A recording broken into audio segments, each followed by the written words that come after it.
तो चलिए यहाँ पे जो है हम चैप्टर 3 पढ़ते हैं क्लास 10th का। और ये चैप्टर का नाम है linear equation in two variable. ठीक है, तो पहले तो मैं थोड़ा सा इंट्रोडक्शन देता हूँ कि ये linear equation in two variable क्या है। फिर इसमें जो आपको टॉपिक पढ़ना है वो टॉपिक्स है कि इसमें linear equation in two variable, इनके सॉल्यूशंस।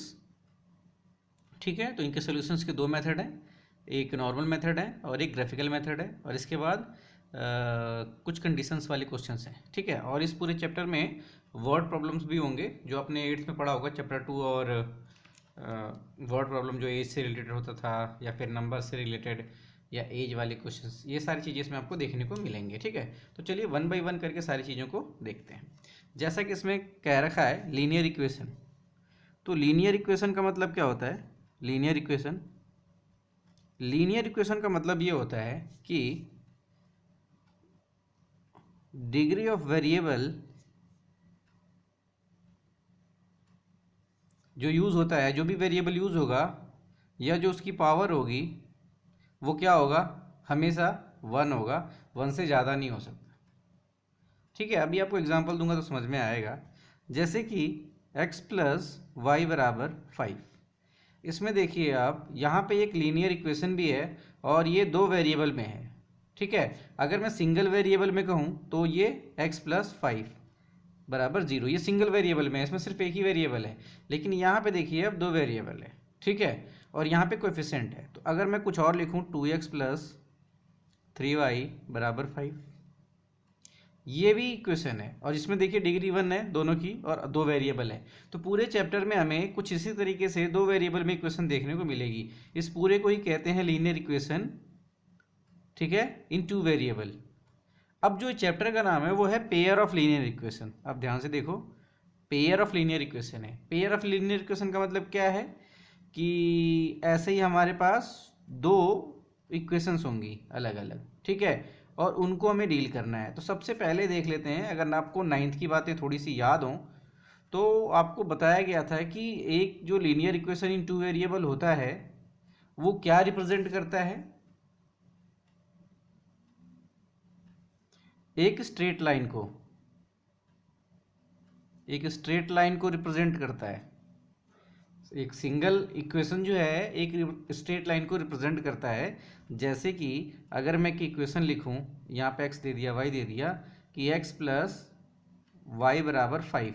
मैंने एक बहुत ही सिंपल इक्वेशन लिया और आपको याद होगा कि आप इसका सोल्यूशन कैसे निकालते थे। आप इसको ग्राफ में ड्रा करना होता था तो आप क्या करते थे, यहाँ पे x और y लेते थे और एक बार x को 0 रखते थे तो y की वैल्यू आ जाती थी इस इक्वेशन में, और एक बार y को 0 रखते थे तो x की इक्वेशन आ जाती थी। ठीक है, और यहाँ से आप पॉइंट बना लेते थे 0,5 और ये पॉइंट हो जाता था 5,0। और किसी भी लाइन को ड्रॉ करने के लिए सिर्फ 2 पॉइंट चाहिए होता है। क्यों? क्योंकि 2 पॉइंट से हमेशा एक यूनिक लाइन खींची जा सकती है, जबकि एक पॉइंट से कोई एक यूनिक लाइन नहीं खींच सकते क्योंकि इनफाइनाइट लाइंस पास होती हैं।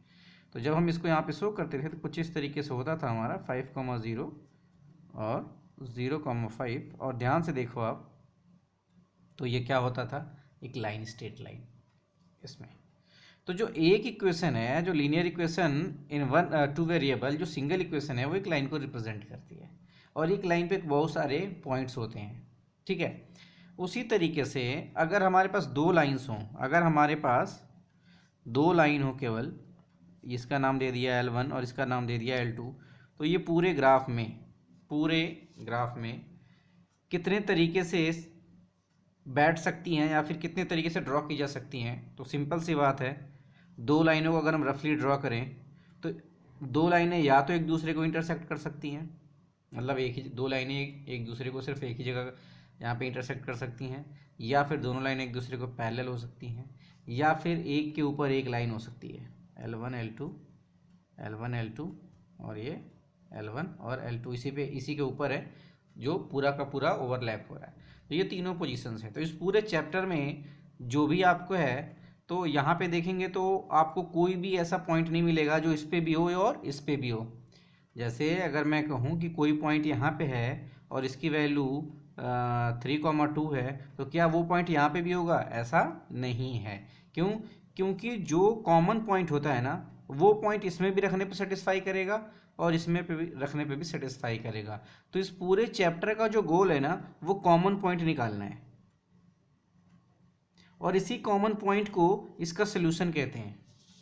इसी कॉमन पॉइंट को इसका सोल्यूशन कहते हैं। इस बात को अब याद रखो, इसी कॉमन पॉइंट को इसका सोल्यूशन कहते हैं। ठीक है, जो ये कॉमन पॉइंट होता है इसी को इसका सोल्यूशन कहते हैं।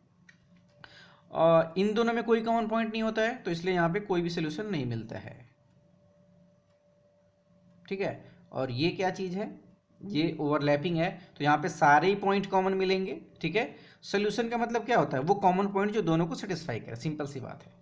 यहाँ पे सोल्यूशन कितने मिलेंगे, यहाँ पे बहुत सारे मिलेंगे, क्योंकि सारे ही पॉइंट कोइंसाइड हो रहे हैं। ठीक है, तो यहाँ पे इनफाइनाइट सोल्यूशन मिलते हैं। ठीक है, इसको अभी डिटेल में आगे देखेंगे, इस पर एक सवाल बनता है। तो जो हमारा पहला टॉपिक होगा पूरा इसी पे बेस्ड होगा। ठीक है, तो अभी मैंने बताया यहाँ पे, अब एक जो चीज़ है उसको देख लेते हैं, जनरल इक्वेशन। जनरल इक्वेशन का मतलब क्या होता है कि जनरली हम जो कोएफिशिएंट यूज़ करते हैं ना, उसको जो है हम क्या कर देते हैं एक जनरल टर्म में। जैसे मान लिया पहली लाइन जो हो गई लाइन 1, वो क्या हो गई, a1x plus b1y plus c1 equal to 0। मैंने सारा कांस्टेंट इधर रख दिया। तो ये जो लाइन है वो एक स्ट्रेट लाइन को रिप्रेजेंट करेगी, जहाँ पे a1 b1 और c1 क्या हो सकते हैं, कांस्टेंट, यानी नंबर हो सकते हैं कोई भी, यानी 1 2 3 4 डॉट डॉट ऐसे नंबर होंगे। दूसरी line, line 2, a2x plus b2y plus c2 बराबर 0। फिर से a2 b2 एंड c2 क्या हो सकते हैं, 1 2 3 4। तो ये जनरल इक्वेशन है। ठीक है, तो ये क्या है, पेयर ऑफ लीनियर इक्वेशंस। तो ये a1 a2 ये याद रखेंगे, मतलब x का कोएफिशिएंट a1, ये जनरल तरीका है याद रखने का। अदरवाइज कोई ज़रूरी नहीं है, आप यहाँ पे k और l भी ले सकते हो, यहाँ पे भी k2 और l2 ले सकते हो, कुछ भी ले सकते हो, अलग अलग वेरिएबल्स, कोई बहुत ज़्यादा वैल्यू नहीं है। इसलिए मैंने यहाँ पे 1 2 डाला हुआ है, क्योंकि a1 और a2 बराबर हो भी सकते हैं, नहीं भी हो सकते हैं। ठीक है, तो यहाँ पे आप कोई भी एक कांस्टेंट लगा सकते हो फिलहाल तो, लेकिन ये आपके बुक में ये जो है काफ़ी ज़्यादा यूज़ में है, तो आपको हर जगह ऐसे ही देखने को मिल जाएगा a1 a2। तो हम a1 a2 ही लेके चलते हैं, कोई उसमें बहुत ज़्यादा वो नहीं है। ठीक है, तो अब जो है जो हमारा काम है वो हमें जो है एक क्वेश्चन देता है।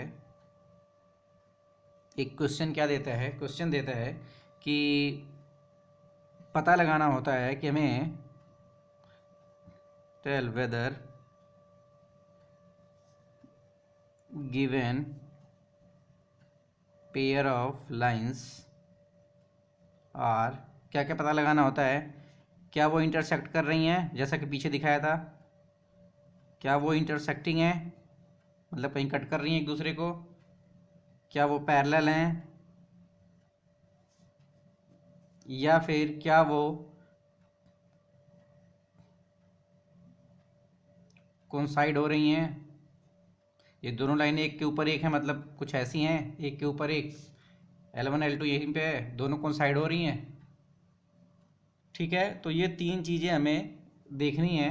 तो हम कैसे इक्वेशंस को देख के बता सकते हैं, अगर हमारे पास दो इक्वेशन दिया हुआ है तो हम कैसे बता सकते हैं कि वो लाइंस जो है वो कोइंसिडेंट है, कि पैरेलल है, या इंटरसेक्टिंग है। तो उसके लिए चलिए एक छोटा सा एक्सपेरिमेंट के साथ सवाल करते हैं, और आपको यहाँ पे बहुत ही क्लियरली ये सारी चीज़ें दिख जाएंगी।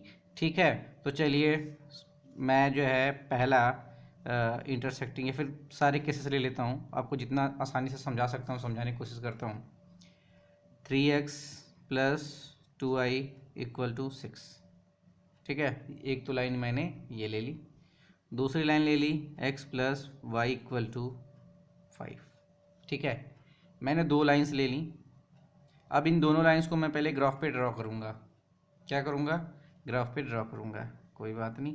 तो सबसे पहले मैं पहले लाइंस को पहली लाइंस के कोऑर्डिनेट फाइंड करता हूँ। तो यहाँ पे कोऑर्डिनेट फाइंड करने के लिए मैं क्या करूँगा, एक बार x को 9th की ये चीज़ है, आपको एक बार x को 0 रखना है, एक बार y को। और ये तो फिक्स होता है कि रखना ही रखना है, क्योंकि किसी भी लाइन को ड्रॉ करने के लिए 2 पॉइंट तो चाहिए और सबसे आसान पॉइंट्स ये हैं जो कि एक्सिस पे कट करते हुए मिलेंगे। जब एक्स को यहाँ पे 0 रखेंगे तो क्या हो जाएगा 3 इंटू 0 प्लस, यहाँ पे मैं सॉल्व कर दे रहा हूँ ताकि आपको रिवाइज हो जाए, 6, और यहाँ पे आएगा 2y बराबर 6 और क्या आएगा y बराबर 3। ठीक है, एक पॉइंट यहाँ पे मिल गया 0,3, एक्स पहले y बाद में। एंड देन दूसरी बार y को 0 रखेंगे तो y वाला टर्म पूरा 0 हो जाएगा और ये 6, तो 3x बराबर 6, तो x बराबर क्या हो जाएगा 6/3, क्या हो जाएगा 2, तो ये हो जाएगा 2। तो इसको 2 पॉइंट मिल गए, कौन कौन से पॉइंट मिल गए, 0,3, पहला पॉइंट मिल गया 0,3 और दूसरा पॉइंट मिल गया 2,0। ठीक है, 2 पॉइंट मिल गए। उसी तरीके से हम x + y बराबर 5 के लिए भी सारे पॉइंट निकाल लेंगे। यहाँ तो बहुत ही सिंपली हमें दिख जाएगा, इसलिए मैंने काफ़ी सिंपल एग्जांपल लिया है, x0 y0। अगर x को 0 रखेंगे तो डायरेक्टली y क्या हो जाएगा 5 और y को रखेंगे तो x 5, यानी यहाँ पे जो पॉइंट आएगा इसका वाला, इसको ले लेते हैं PQ, Q1 जो है वो 0,5 और Q2 जो है 5,0। ठीक है, अब इसको ड्रॉ कर देते हैं। जब हम इसको ड्रॉ करेंगे, ठीक है, जब इसको ड्रॉ करेंगे तो क्या होगा, देखो आप यहाँ पे एक तो लाइन आएगी 0,5, यहाँ पे आप नंबरिंग कर लेना, मैं अंदाजे से लगा दे रहा हूँ, 5,0, तो ये कुछ इस तरीके से लाइन जाएगी और ये लाइन होगी x + y बराबर 5। ठीक है, अब जो अगली लाइन है 0,3, तो 0,3 कहाँ पे होगा, कहीं नीचे होगा, और 2,0 कहीं यहाँ पे होगा। ठीक है, 2,0 यहाँ पे है, तो 2 थोड़ा सा पहले होगा, थोड़ा सा पहले, तो ये कुछ ऐसे लाइन जाएगी। हालांकि ये पैरेलल लाइन नहीं है, ये कहीं ना कहीं कट करेगी। ये कौन सी लाइन है, 3x + 2y बराबर 6, और ये लाइन जब ऊपर मिलाएंगे तो कहीं ना कहीं कट करेगी। कहाँ कट करेगी भी अंदाज़ा नहीं है, कहीं ना कहीं कट करेगी। और पूरा खेल इस पूरे चैप्टर में इस कॉमन पॉइंट को निकालने का है, पूरा का पूरा खेल इस पूरे चैप्टर में इस कॉमन पॉइंट को निकालने का है। इस कॉमन पॉइंट को ही बोलते हैं सोल्यूशन। फिलहाल अभी यहाँ पे हम सोल्यूशन के बारे में नहीं देखेंगे, हालांकि ये एक मेथड है सोल्यूशन निकालने का जो मैं आगे डिस्कस करूँगा अभी सवालों के साथ। पर यहाँ पे मेन मोटो ये है, ये पता लगाना कि कोई भी लाइन इंटरसेक्टिंग कैसे है। तो क्या हम इसके कोफिशिएंट के बीच में कोई रिलेशन बता सकते हैं? आपको पूरा ये ड्रॉ करके नहीं बताना है कि ये इंटरसेक्टिंग है या नहीं है, आपको जस्ट देख के बता देना है। मैं बस बता रहा था कि ये लाइन कैसे दिखेगी, आपको ये सारा चीज़ नहीं करना, ये समझने के लिए था। अब यहाँ पे देखते हैं कि ये दोनों लाइंस को हम यहाँ पे थोड़ा सा लिखने की कोशिश करते हैं। 3x + 2y बराबर 6, इसको मैं पहली लाइन मान लेता हूँ, तो मैं थोड़ा सा इसको अपने जनरल टर्म में लिखता हूँ, तो ये क्या हो जाएगा 3x + 2y - 6 बराबर 0। याद रखो, या तो आप कांस्टेंट इधर रखो या उधर रखो, इसके कैलकुलेशन में फ़र्क नहीं पड़ेगा, बट लाइन बदल जाएगी। ठीक है, और दूसरा हमारा है x + y बराबर 5, तो इसको क्या लिख सकते हैं, x + y - 5 बराबर 0। अब इन दोनों को कंपेयर करते हैं, इसको पहली लाइन मान लिया, इसको दूसरी लाइन मान लिया, तो x का कोएफिशिएंट क्या हो जाएगा a1 3, और b1 कितना हो जाएगा 2, और c1 कितना हो जाएगा -6। जस्ट मैंने कंपेयर कर दिया, इस लाइन को इससे कंपेयर कर दिया, तो जो कोफिशिएंट है ए बी सी वो मुझे यहाँ पे मिल गए और इनको मैंने यहाँ पे लिख लिया बस। उसी तरीके से दूसरी लाइन को मैं कंपेयर करूँगा, तो यहाँ पे a1 कितना आएगा, कुछ नहीं है तो 1, और सॉरी b2 कितना आएगा 1, और c2 कितना आएगा -5। ठीक है, अब चलिए कुछ रिलेशन बनाने की कोशिश करते हैं। और रिलेशन कैसे बनता है, a1/a2, b1/b2, c1/c2, इनके बीच में रिलेशन देखना है कि ये बराबर है या नहीं है। हमेशा तीनों केस में यही चेक करना है, इंटरसेक्टिंग, पैरेलल और कोइंसाइड में, आपको पता चल जाएगा। तो बड़ी आसानी से आप याद भी रख सकते हो, ध्यान से देखना है। यहाँ पे अगर मैं -6 नहीं लिखता, 6 लिखता, अगर मैं इसी को डायरेक्ट मान लेता c, तो भी कोई यहाँ पे रेशियो है तो फ़र्क नहीं पड़ता, क्योंकि ये माइनस और ये भी माइनस कट जाता। ठीक है, पर आप आदत डाल लो कि उसको लेफ्ट साइड में ला के ही सॉल्व करेंगे। तो चलिए यहाँ पे वैल्यू रखते हैं, तो ये आएगा a1 3, और ये a2 1, और b1 जो है 2, और b2 जो है 1, और c1 जो है -6, और ये -5। ध्यान से देखेंगे तो ये रेशियो इसके बराबर नहीं है, ध्यान से देखो, सिंप्लीफाइड रेशियो लिखा होना चाहिए। यहाँ पे कोई नंबर ऐसा नहीं होना चाहिए कि जैसे यहाँ पे 20/10 नहीं होना चाहिए, ये सिंपल फॉर्म में होना चाहिए। तो ये नॉट इक्वल है और ये भी एक दूसरे के नॉट इक्वल है, हालांकि माइनस माइनस कट जाएगा वो बाद में। तो एक चीज़ हमें क्या पता चली कि अगर दो इंटरसेक्टिंग लाइन है, ठीक है, अगर हमें कोई दो लाइन दिया है और हमें बताना है कि ये इंटरसेक्टिंग है या नहीं है, तो हम क्या करेंगे, सिंपली उनके कोएफिशिएंट का रेशियो निकालेंगे और देखेंगे अगर वो इक्वल नहीं होंगे एक दूसरे के, ये कंडीशन है, इंटरसेक्टिंग की कंडीशन है, याद रख लेंगे, ये फार्मूला है, ठीक है। इंटरसेक्टिंग की कंडीशन है कि उनके कोएफिशिएंट्स का रेशियो क्या होगा, इक्वल नहीं होगा, तो हम सीधे आंख बंद करके बोल देंगे कि ये लाइन इंटरसेक्टिंग लाइन है। ये लाइन क्या है, इंटरसेक्टिंग लाइन, आंख बंद करके बोल देंगे। तो ये पहली कंडीशन है कि अगर दो लाइन इंटरसेक्टिंग है तो कैसे चेक करेंगे, उनके कोएफिशिएंट को रेशियो लेंगे, और अगर तीनों इक्वल नहीं आते हैं तो हम बिना धड़क बोल देंगे कि वो इंटरसेक्टिंग है, ठीक है। अगली लाइन के बारे में बात करते हैं।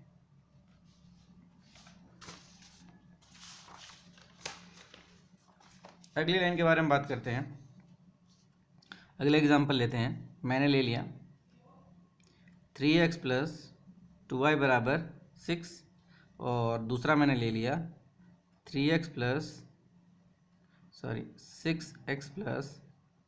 4y बराबर 12। नहीं, 24 ले लो, ठीक है, 24 ले लिया। चलो इस लाइन को ड्रॉ करते हैं, ठीक है। ये पहली लाइन है और ये दूसरी लाइन है। इस लाइन को ड्रॉ करते हैं और देखते हैं कि ये लाइन ग्राफ में कैसी दिखेगी। तो पहले वाली लाइन का आपको पॉइंट पता है, और वो पॉइंट क्या है, आपको याद होगा तो मैं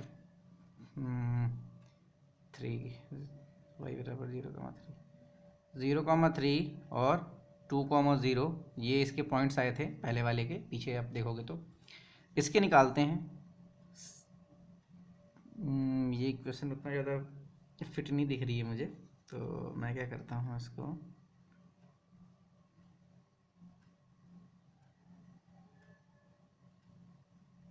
खैर कोई बात नहीं, इसी को ले लेते हैं। 6x plus 4y equal to 24, ठीक है।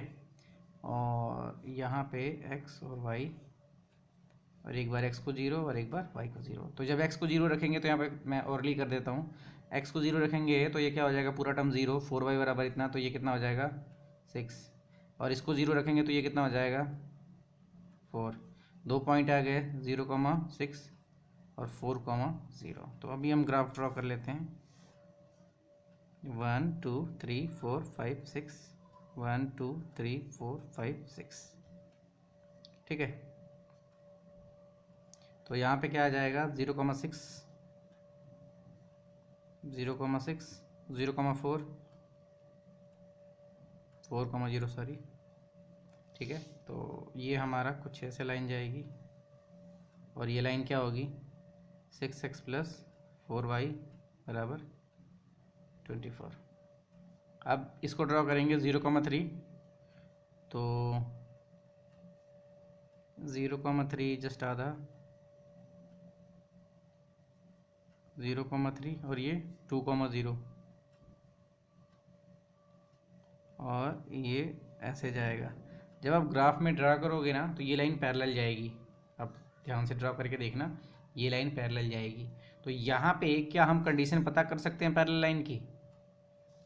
फिर से वही कोशिश करते हैं। अभी मैं बार बार नहीं लिखूँगा, A1 A2 अलग अलग से, वो वैल्यू आपको पता होनी चाहिए, B1 B2 C1 C2, ठीक है। अब चलिए वैल्यू रखते हैं। यहाँ पे क्या है, इसकी वैल्यू क्या है 3, और इसकी कोएफिशिएंट क्या है 6, इसका क्या है 2, इसका क्या है 4, इसका क्या है 6, इसका क्या है 4। सिंप्लीफाइड फॉर्म में करते हैं, 1/2 1/2 3/2, ठीक है। सिंप्लीफाई कर लेंगे तो अब ध्यान से देखेंगे तो ये दोनों तो इक्वल आ रहा है, पर ये दोनों इक्वल नहीं आ रहा, ठीक है। तो जो सिंबल हमने यहाँ लगाया वही यहाँ पे लगा देंगे, यानी कि x और y की कोएफिशिएंट का रेशियो सेम होगा। ये कंडीशन है किसकी, पैरेलल लाइंस की, पैरेलल लाइंस कंडीशन फॉर, ये पैरेलल लाइन की कंडीशन है, ठीक है। ये किसकी कंडीशन है, पैरेलल लाइंस की। तो यहाँ पे आपको लाइंस कैसी दिखेगी, पैरेलल लाइंस। तो जब भी आपको दो लाइन दिया होगा आप क्या करोगे, फटाक से उनके कोफिशिएंट का रेशियो निकालोगे और एक्स और वाई वाले कोफिशिएंट का रेशियो बराबर आना चाहिए और बाकी कांस्टेंट वाला नहीं आना चाहिए, तो आप बेधड़क कह दोगे कि वो लाइन कैसी है, पैरेलल लाइन है। वो लाइन कैसी है, पैरेलल लाइन। ठीक है, अब रह गई तीसरी लाइन जो होती है कोइंसिडेंट लाइन। ठीक है, तो इसका मैं एग्जांपल नहीं लेता हूँ, ठीक है, क्योंकि वो लाइन इन्हीं दोनों से पास होनी चाहिए, इसी के ऊपर एक होनी चाहिए। ठीक है, तो सिंपल सी बात है, उसका एक्स और वाई कोफिशिएंट दोनों सेम आना चाहिए। तो उसमें क्या होता है, इसको मैं आपको एक एग्जांपल के थ्रू बता देता हूँ ताकि आपको कन्फ्यूज़न ना हो। और ये हो जाएगा 6x + 4y = 12। जब आप इन दोनों लाइन को सॉल्व करोगे ना, तो इसका भी पॉइंट आएगा 0,3 और इसका भी आएगा 2,0 और इसका भी आएगा 0,3 और इसका भी आएगा 2,0। कैसे आएगा ध्यान से देखो, इसको 0 रखेंगे ना जब पूरे टर्म को, तो 4y = 12 और y बराबर क्या आ जाएगा 3, और सेम चीज़ यहाँ भी आया हुआ है y = 3। ठीक है, तो सेम पॉइंट आएगा। और जब इसको ड्रॉ करोगे ना तो एक ही लाइन बनेगी इसी पे। तो इसकी कंडीशन कैसे चेक करेंगे, रेशियो निकाल के फटाक से। जब आप रेशियो निकालोगे तो इसमें तीनों रेशियो बराबर आएंगे, b1/b2 = c1/c2, तीनों रेशियो बराबर आएंगे। तो जब भी आपको कोई लाइन दिया हो, तो मैं यहाँ पे समराइज़ कर देता हूँ। ठीक है, मैं यहाँ पे समराइज़ कर देता हूँ सारा तीनों लाइंस को एक साथ। जब भी आपको दो पेयर ऑफ लाइन दिया होगा, a1x + b1y + c1 = 0 और a2x + b2y + c2 = 0, तो पहला case intersecting line,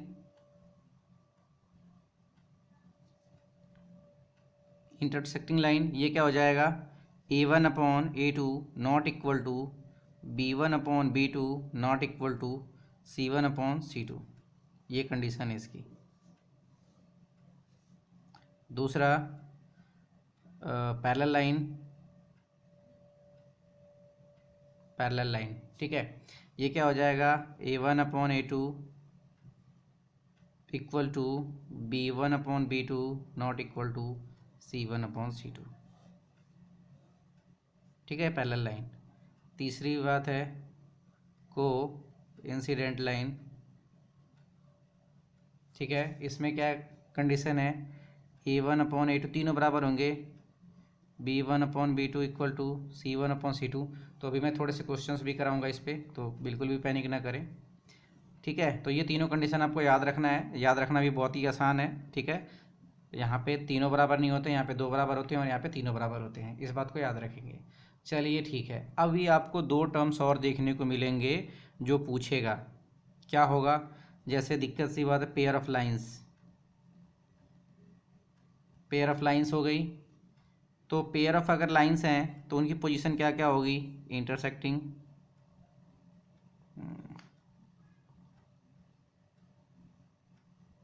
intersecting, parallel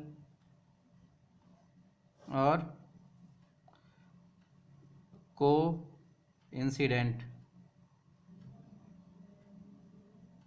ठीक है, तो आपको दो वर्ड से पाला पड़ने वाला है, और वो दोनों वर्ड्स क्या है, इनकंसिस्टेंट और कंसिस्टेंट। ये क्या चीज़ होती है, ये बार बार पूछेगा, बताओ कि ये दो पेयर ऑफ लाइन दे दिया गया है, इसमें से कौन सी कंसिस्टेंट है, कौन सी नॉन कंसिस्टेंट है। तो कंसिस्टेंट का मतलब याद रख लो, कंसिस्टेंट का मतलब होता है जिसका कोई सोल्यूशन मिल रहा हो, जिस दो पेयर ऑफ लाइन का, जो दो भी लाइन दी हुई हो, उनका कोई कॉमन पॉइंट मिल रहा हो। तो सोल्यूशन किस किस में मिलता है आपको याद होना चाहिए। पैरेलल लाइन में कोई सोल्यूशन नहीं मिलता है, पैरेलल लाइन में कोई सोल्यूशन नहीं मिलता है, इसका मतलब है कि ये इनकंसिस्टेंट है, अकेली ऐसी लाइन है कि जो इनकंसिस्टेंट है, ये इनकंसिस्टेंट है क्योंकि यहाँ पे कोई सोल्यूशन नहीं मिलता, और बाकी दोनों में मिलता है, तो ये कंसिस्टेंट है। तो आपको पूछता है कि इसमें कौन सी पेयर ऑफ लाइन कंसिस्टेंट है और कौन सी नहीं। ठीक है, तो कैसे बताओगे, सिंपल सी बात है, पता लगाओ कि वो लाइन इंटरसेक्टिंग है, पैरेलल है या कॉन्साइड है। तो कॉन्साइड में भी इनफाइनाइट पॉइंट मिलते हैं, इनफाइनाइट सोल्यूशन, इंटरसेक्टिंग में एक सोल्यूशन मिलता है और इसमें कोई सोल्यूशन नहीं मिलता। तो कंसिस्टेंट का मतलब होता है सिंपली कि उसके पास एक सोल्यूशन हो। एटलीस्ट वन सोल्यूशन हो। तो ये भी कंसिस्टेंट है और ये भी कंसिस्टेंट है, और जो पैरेलल लाइंस है वो इनकंसिस्टेंट है। तो सवाल कैसे आते हैं वो आपको मैं बता देता हूँ ताकि आपको कोई दिक्कत ना हो। तो मैं कुछ एग्जांपल्स लेके आपको सॉल्व करता हूँ और आप उसको देखो।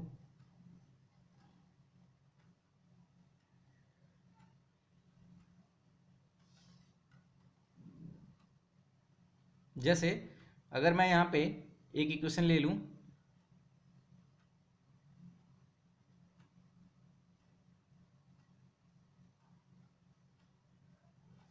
यहाँ पे आपको एक कुछ प्रैक्टिस करा देता हूँ। जैसे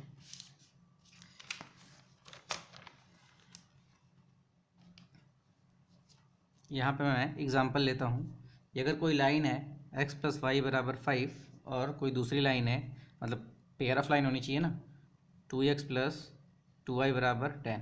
ठीक है, तो आपको इसमें पूछेगा कि आप मुझे बताओ कि इसमें से कौन सी लाइन जो है वो कंसिस्टेंट है और कौन सी नहीं है। यानी आपको यहाँ पे क्या बताना है, कंसिस्टेंट या फिर इनकंसिस्टेंट। तो सिंपल सी बात है, अगर कंसिस्टेंट और इनकंसिस्टेंट पूछा है तो हिडनली आपको तो पैरेलल, इंटरसेक्टिंग और वो सारी कंडीशन लगानी पड़ेगी जितनी भी है। तो यहाँ पे सबसे पहले हमें ये चेक करना होगा कि ये कैसी लाइन है, इंटरसेक्टिंग है, कोइंसिडेंट है, पैरेलल है। तो मैं यहाँ पे A1 A2 और ये B1 B2, तो आप सॉल्व करते वक्त प्रॉपरली लिखोगे A1 = 1, B1 = 1 और C1 = आप 5 भी लिख सकते हो, कोई बात नहीं है। अगर इधर ला के लिखना चाहो तो -5 हो जाएगा, पर रेशियो में कोई फ़र्क नहीं पड़ेगा। A2 = 2, B2 = याद रखें दोनों का कांस्टेंट टर्म एक साइड होना चाहिए, या तो दोनों के ही कांस्टेंट टर्म राइट साइड में होने चाहिए या तो दोनों के ही कांस्टेंट टर्म लेफ्ट साइड में होने चाहिए। इस बात को याद रखें। B2 2 और C2 10। ठीक है, अब चलो पता लगाते हैं कि क्या है। तो यहाँ पे A1/A2 साइन पहले नहीं रखेंगे, B1/B2 C1/C2। ठीक है, तो यहाँ पे रखेंगे तो क्या हो जाएगा, 1/2 और ये 1/2 और ये 5/10, और मेरे हिसाब से इक्वल आ रहा है तो सिंप्लीफाइड फॉर्म में लिखेंगे तो 1/2 = 1/2 = 1/2। ठीक है, तो ध्यान से देखेंगे तीनों कब इक्वल होता है, जब लाइन कैसी होती है, कोइंसिडेंट। जब दोनों लाइन कोइंसाइड करती है तभी होता है कोइंसिडेंट लाइन। अब कोइंसिडेंट लाइन है तो इनफाइनाइट सोल्यूशन मिलेंगे, इनफाइनाइट सोल्यूशन मिलेंगे क्योंकि इनफाइनाइट पॉइंट्स कॉमन होंगे। अगर कोई भी सोल्यूशन मिल रहा है, एक भी सोल्यूशन मिल रहा है, एक भी पॉइंट कॉमन मिल रहा है, सिंपल सी बात है वो कैसी लाइन हो जाएगी, कंसिस्टेंट। तो ये कोइंसिडेंट भी है और कैसी है, कंसिस्टेंट, कंसिस्टेंट भी है। एक और एग्जांपल लेते हैं। लाइन दिया हुआ है x - y = 8 और 3x - 3y = 16। अब यहाँ पे मैं A1 B2 A2 नहीं लिखूंगा, डायरेक्टली आंसर दूंगा, लेकिन लिख देता हूँ, कोई बात नहीं। A1 = 1, B1 = -1 और C1 = 8। और यहाँ पे देखिए कांस्टेंट दोनों का राइट साइड में है, तो A2 = 3, B2 = -3 और C2 = 16। ठीक है, अब दोनों का रेशियो निकालते हैं।